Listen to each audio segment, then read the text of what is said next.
నమస్కారం అండి. అంతర్యామిలో ఈరోజు అంశం మానసిక స్థిరత్వం. మనకు అందించిన వారు డాక్టర్ శ్రీదేవి శ్రీకాంత్ గారు. వివరిస్తున్నది మీ విజయభాస్కర్. నిలకడ లేనిదే జ్ఞానం నశిస్తుంది, జ్ఞానం లేనిదే బుద్ధి నశిస్తుంది, బుద్ధి నశిస్తే జీవితం ఇక అంధకారమే అని భగవద్గీత చెప్తోంది. ఈ రోజుల్లో ఆ నిలకడ అన్నదే కనిపించడం లేదు. టీవీ ముందు కూర్చుని రిమోట్తో ఛానల్స్ మారుస్తూనే ఉంటారు. నిర్విరామంగా మొబైల్ని స్క్రోల్ చేస్తూనే ఉంటారు. పిల్లలది పెద్దలది కూడా ఎక్కడా కాసేపు స్థిరంగా నిలవలేని మానసిక స్థితి.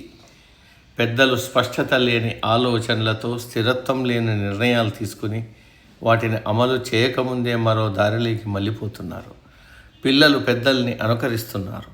చిన్న నిరుత్సాహాన్ని కూడా తట్టుకోలేకపోతున్నారు. ఈ సమస్య రాబోయే రోజుల్లో మానసిక అనారోగ్యాలకి దారి తీయవచ్చని పరిశోధకులు సైతం ఆందోళన వ్యక్తం చేస్తున్నారు. ఒక యువకుడు పరమశాంతిని పొందాలనుకుని నది ఒడ్డున కూర్చొని ధ్యానించసాగాడు.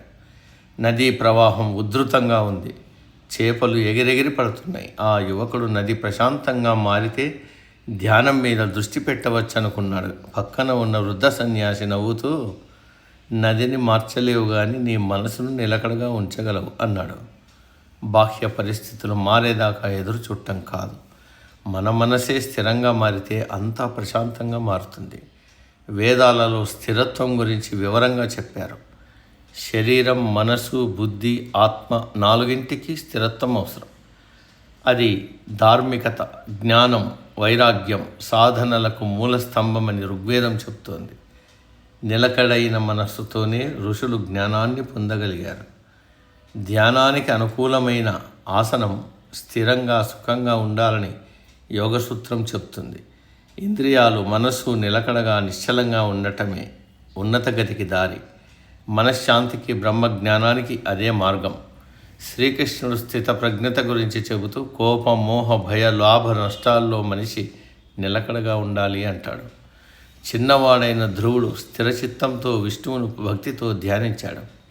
తండ్రి ద్వేషించినా, తల్లి బాధపడినా అతడి ధ్యేయం నుంచి దృష్టి మరల్చలేదు. ఫలితంగా ధ్రువతారగా మారాడు. అందుకే ధ్రువుడు స్థిరత్వానికి శాశ్వత చిహ్నం.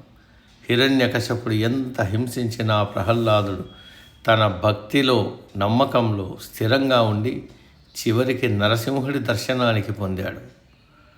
నిజానికి ఆత్మనియంత్రణ కీలకమైనది. ఇది మనసు నిలకడగా ఉన్నవారికే సాధ్యమవుతుంది.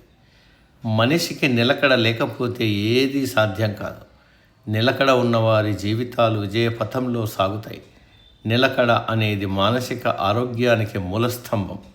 అభిప్రాయాల్లో, సంభాషణల్లో, నిర్ణయాల్లో, లక్ష్యాలలో ప్రతి చోట అది కనిపించాలి. దానివల్లే జీవిత ప్రయాణం అర్థవంతంగా సాగుతుంది.